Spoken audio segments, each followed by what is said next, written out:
It's half-time and super fantastic match for Orlando Pirates after scoring the 2 goals of this match between Richards Bay versus Orlando Pirates. But Patrick Maswanganyi scored 2 goals while Lebohile Mofokeng assisted all goals. But first goal scored in only 22 seconds and another goal scored on 26 minutes. So less than 22 seconds, 22 minutes and 26 minutes. So that is half-time, and that is round of 13 of Nedbank Cup that you are witnessing today. Richards Bay until half-time. Yes, that is what's got from Orlando Pirates.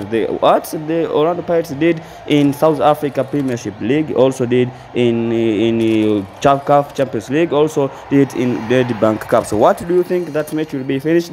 Write in your comment in the comment section below, because Lebohile Mofokeng assisted 2 while Patrick Maswanganyi